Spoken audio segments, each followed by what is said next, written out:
74 নং আলুপতি খাটিয়ামাৰী আদৰ্শ অংগনাবাড়ী কেন্দ্ৰ মুকলি। বৰপেটা জিলাৰ চেঙা সমষ্টিৰ 87 নং আলুপতি মাজৰ চৰগাঁও পঞ্চায়তৰ অন্তৰ্ভুক্ত 1 নং আলুপতিত 374 নং আলুপতি খাটিয়ামাৰী আদৰ্শ অংগনাবাড়ী কেন্দ্ৰ মুকলি কৰে বাগবৰ সমষ্টিৰ বিধায়ক চেয়াৰমান আলী আহমেদে।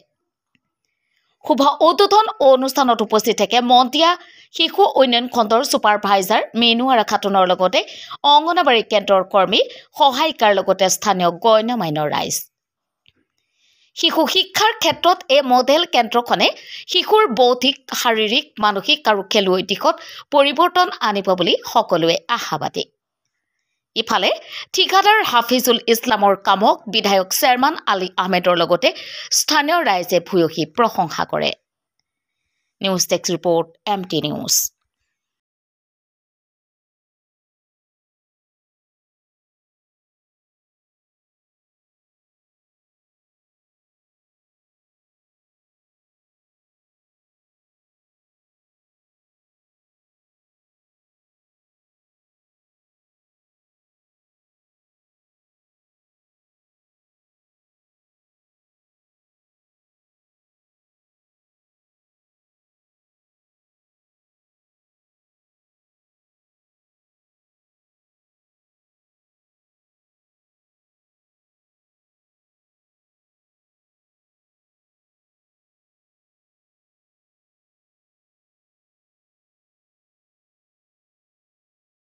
হাফিজুল ইছলাম বাগবৰ সমষ্টিৰ MLA সাহেবে ইয়াৰ ৰাইজক সুধিলে যে এখন কামত আপোনালোকে সন্তুষ্ট হৈছে নেকি।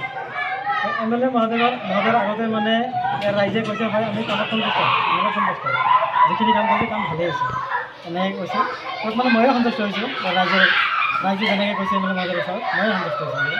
মই যিখিনি কাম কৰিছোঁ এইখিনি কামত যে ইয়াৰ সকলো মুৰব্বী আৰু ৰাইজে যে সন্তুষ্ট হৈছে সেই সন্তুষ্ট হোৱাৰ কাৰণে ময়ো সন্তুষ্ট হৈছোঁ। গৃহ নিৰ্মাণৰ বাবদ কিমান টকা আবণ্টন দিয়া আছিল? 25 লাখ টকা দিয়া আছিল। ৰাইজক কিবা ক'ব খোজে নেকি?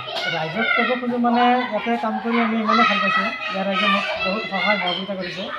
ইয়াৰ ৰাইজে বহুত মানে মোক আঁকোৱালি লৈছিল নিজৰ দৰে। মোৰ ঘৰ যিহেতু উত্তৰপাৰ ডিগ্ৰীগাঁৱত মোৰ ঘৰ, কিন্তু মই ইয়াতে প্ৰায় 1 বছৰ থাকিলোঁ।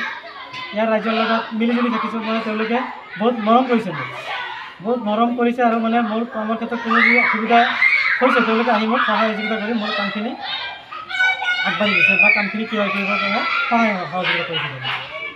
মানে আপুনি ক'ব খুজিছে যে ইয়াৰে যিবিলাক বাসিন্দা আছে তেওঁলোকে আপোনাৰ কামৰ প্ৰতি কোনোদিন অসুবিধাৰ সৃষ্টি কৰা নাই? নাই কৰা। তেওঁলোকে বহুত সহায় কৰিছে মোক, কোনো কামত মোক কোনো অসুবিধা কৰা নাই, পাৰিলে সহায় কৰিছে।